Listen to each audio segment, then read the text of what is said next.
बहुत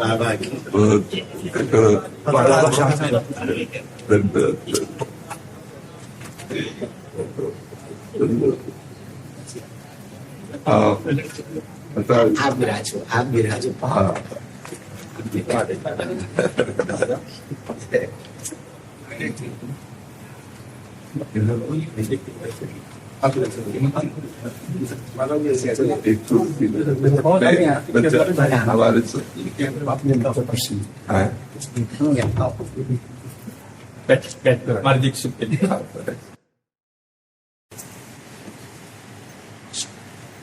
सबको दुपट्टा सिल की पसंद।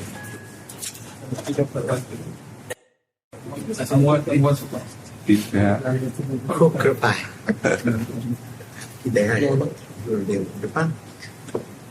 माया जाल में फंसे थे, बम्बई में रहते से बोल रहे हैं।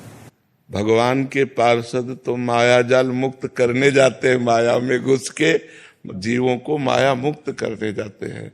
हाँ, तो आप भगवान के पार्षद हैं, हमारे ठाकुर जी के निज जन हैं। जहाँ जाए वहाँ भगवान नाम भगवत गुण महिमा की गर्जना करें तो उससे माया भाग जाती है। भगवान के नाम गुण में अपार सामर्थ्य है। जो भगवान के नाम और गुणों का आश्रय ले लिया वो पार हो गया, अन्यथा कोई ज्ञान विज्ञान इस दुरंत माया से पार कर सके असंभव है।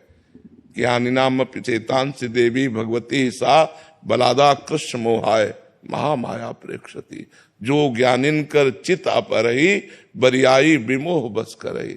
अगर छूट सकता है जीव तो भगवान के नाम गुण लीला धाम का आश्रय लेकर उन्हीं के सहारे से, ये माया भगवान की दासी है, फिर मार्ग दे देती, निकल जाओ। और जहाँ थोड़ा सा अहम हुआ तो प्रश्नवाचक चिन्ह लगा देती है। तो आप लोग तो भगवत पार्षद हैं, माया में नहीं फंसे थे, माया में फंसने वालों के बीच में जाके उनको मुक्त करते हैं, जाकर भगवान का यश सुनाते हैं। भगवान के यश में इतनी सामर्थ्य है कि केवल भगवद यश श्रवण मात्र से भगवत प्राप्ति। धुंधकारी किंचन मात्र भी कोई सत्कर्म नहीं किए था, केवल भगवत लीला गुणानुवाद श्रवण मात्र से भगवत प्राप्ति हो गई। ब्राह्मण पत्नियां, जबकि ब्राह्मण जन सब सांगोपांग सत्क्रियाओं से युक्त थे, लेकिन ब्राह्मण पत्नियों को जो लाभ मिला वो केवल भगवत कथा अनुराग से मिला। तो जिनको कानों से भगवत कथा सुनने को मिल गई और जिह्वा से नाम जपने को मिल गया, वे इस दुरंत माया पर विजय प्राप्त कर लेते हैं। अन्यथा दूसरा उपाय नहीं है, दूसरा उपाय नहीं है। क्योंकि अगर जरा भी साधन का अहंकार हुआ, मैं फलाहारी, मैं मौनी, मैं त्यागी, मैं, तो वो मैं भगवत प्राप्ति नहीं होने देगा। और जो मैं का समन करता है वो भगवान का दासत्व करता है। जितना हम भगवान के चरणों में तृणादपि सुनीचेन, जितना हम अपने को नीच समझेंगे उतना ही भगवान महान बनाते चले जाते हैं। तो हम दैन्य भाव से जगत को भगवान का नाम और गुण महिमा का पान कराएं, बहुत हृदय से आशीर्वाद है। हाँ, स्वस्थ शरीर रहो और स्वस्थ बुद्धि रहे, दोनों। स्वामी स्थित बुद्धि रहे और स्वस्थ शरीर रहे, और खूब डंके की चोट से भगवान नाम गुणगान करो, बस। कोई परास्त नहीं कर सकता, कोई परास्त नहीं। सीम की चाप सके को तासु, बड़ रखवार रमापति जासु। भगवान जिसके रक्षक हैं उसकी सीमा को भी कोई नहीं छू सकता। तो खूब मस्त रह करके जगत मंगल करो। अपना मंगल तो उनके संबंध से पहले ही हो चुका है, जो हमारा संबंध है उससे हो चुका है। अब जो संबंध को भूले हुए हैं उन्हें केवल जागृत करना है।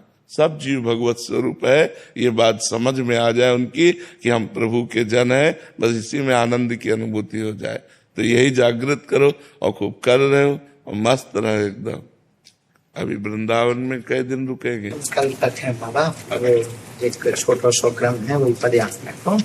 तो कोई के क्रम में कल की बैठक में तो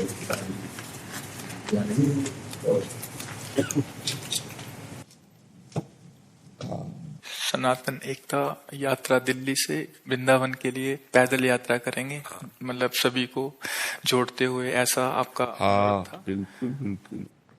सनातन ब्रह्म है, सनातन वायु है, सनातन सूर्य है, सनातन आकाश है, सनातन भूमि है। बिना सनातन के किसी की सत्ता ही नहीं है। जो सनातन धर्म है उसके बिना किसी की सत्ता ही नहीं है। यदि हम निष्काम भाव से भगवत प्रीत्यर्थ इस बात को, तो कहीं भी कोई भी हो उसको जुड़ना ही पड़ेगा, क्योंकि वायु से जुड़ना, सूर्य के प्रकाश से जीना, आकाश के नीचे रहना, धरती में रहना, ये सनातन में ही रहना है। ये सब सनातन ही है। ब्रह्म स्वरूप सनातन है। सनातन कोई किसी व्यक्ति के द्वारा स्थापित किया ही नहीं, ये स्वयंभू है। जैसे वेद स्वयंभू है तो वेद भी सनातन है, ब्रह्म भी सनातन है। ऐसे हमारा जो सनातन धर्म है ये स्वयंभू है, ये किसी का प्रकट किया हुआ नहीं है। वेद जैसे स्वयंभू तैसे सनातन स्वयंभू। और भगवान जैसे आपके अंदर भावना प्रकट की है ना, ये भगवान के द्वारा प्रकट की हुई भावना होती है, जो संसार के भूले हुए प्राणियों को भगवत धर्म में स्थित करे, परम प्रीतिमय जीवन व्यतीत करने के लिए प्रेरित करे। खूब महामंगल में ऐसे आनंद विनोद भगवान के नाम गुण लीला से बरसाइए, स्वयं डूबिए और औरों को डुबाइए खूब मंगल में। क्या हृदय से हम सहयोग कर सकते हैं बताइए? बस बीमार शरीर है इसलिए हृदय से केवल बात कर सकते। ये तो सब लीला है, कोई बीमार शरीर नहीं, आपकी लीला है। हम भी ऐसी कहते रहते हमारा भी बुढ़ापे का शरीर है। लोग हमसे पूछते हैं कि काहे को बाबा झूठ बोले, तभी दाढ़ी मूछ पक्की नहीं भाई। हम कह देते नहीं, पिछली उम्र में लाके बता। ऐसी है आपकी, कोई बीमारी नहीं, आपकी तो ये लीला है। महापुरुष तो भगवत स्वरूप भगवान महापुरुष तो ये सब लीला करते मस्त। आपके दर्शन हो गए, खूब आनंद हो, और आप तो यात्रा में ही, आप ही के कारण तो होगा रही। आप सब महापुरुषों की दया लीला से, हमारे दादा गुरुजी निर्मोही अखाड़ा के शब्द, उनको हनुमान जी का दरबार साक्षात। अंतिम समय में हमें ये पोटली दे गए संपत्ति की नाम, इसी पोटली की दम पर हम आप तक आ पाए, संतों तक कृपा महापुरुषों की, बस आप महापुरुषों की कृपा बनी हुई, मति ठीक बनी हुई। हाँ बस खास बात, बिल्कुल बिल्कुल। अभी एक नया कर्म लिया, प्रसन्नता है, मन में बहुत आह्लाद है, जिसके लिए मैं हनुमान जी ने चुना है। ये तो आपकी लीला है, आप ऐसा मत कहो बीमार सके। जी, जैसे आपके हृदय में भगवत प्रेरणा से ऐसे मनोरथ हो रहे हैं जो कि गुरुजनों की कृपा से ही संभव है, तो इसमें सावधानी क्या रखनी पड़ती है? मतलब जैसे जो ये कार्य वही करवाते हैं, बट हमारी तरफ से एक, अगर ये अपनी तरफ से सावधानी रखेंगे तो ये बच्चा कहाँ हुए? बच्चा तो अपने